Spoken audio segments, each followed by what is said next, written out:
Union ഇന്ന് എറണാകുളം മരടിൽ ഒരു glass ഇറക്കുന്ന ഒരു പുതിയ സ്റ്റാർട്ടപ്പ് ചെയ്ത ആൾക്കാരെ ഗുണ്ടായിസം കാണിച്ച് ഭീഷണിപ്പെടുത്തിയ അവസ്ഥ.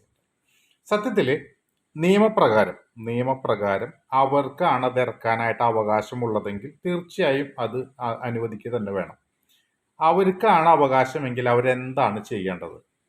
പിണറായി വിജയൻ ഭരിക്കുന്ന പോലീസ് സംവിധാനത്തിൽ പരാതി കൊടുക്കണം, അവർ വിളിച്ച് പറയണം. പോലീസുകാർ വന്നിട്ട് വേണം അതിൻ്റെ കാര്യങ്ങൾ നിയമപ്രകാരമായിട്ട് ഏത് ആളുടെ ഭാഗത്താണ് ന്യായമുള്ളത് ചെയ്തു കൊടുക്കണം. അതിന് പകരം ഇവിടെ എന്താ ചെയ്യുന്നത്? അവിടെയാണ് തൊഴിലാളികളുടെ സർവാധിപത്യം എന്ന് പറയുന്ന ഒരു ഗുണ്ടായിസം അവിടെ ഇനിഷ്യേറ്റ് ആവുന്നത്. അതായത് ഒരു സ്ഥാപനത്തിന് ഒരു മുതലാളിയും 10 തൊഴിലാളിയുമാണെങ്കിൽ 10 തൊഴിലാളി കൂടി കത്തിയെടുത്ത് വന്നാൽ ആ ഒരു മുതലാളിക്കും. ഇതല്ല മാർക്സിസം എന്ന എൻ്റെ വിശ്വാസം. നമ്മൾ കണ്ടിരിക്കുന്നത് അതാണ് കഷ്ടം. കാരണം ആ ഒരാളെ ഇപ്പം നമ്മളിപ്പോൾ ഒരു പണിമുടക്ക് നടത്തുന്ന സമയത്ത് പണിമുടക്കാനായിട്ട് താല്പര്യമുള്ളവരെ പോലെ പണിമുടക്കാതിരിക്കാൻ താല്പര്യമുള്ള ആൾക്കാരെ കത്തി കാണിച്ച് പേടിപ്പിച്ചിട്ട് നമ്മളവരെ മൂലയ്ക്ക് ഇരുത്തുന്നതാണ്. അതാണ് ഇപ്പം നമ്മൾ നടന്നുകൊണ്ടിരിക്കുന്നത്. ഇത് ജനാധിപത്യമായിട്ട് ബന്ധമില്ലാത്തൊരു കാര്യമാണ്. ഇത് ഗുണ്ടായിസമാണ്.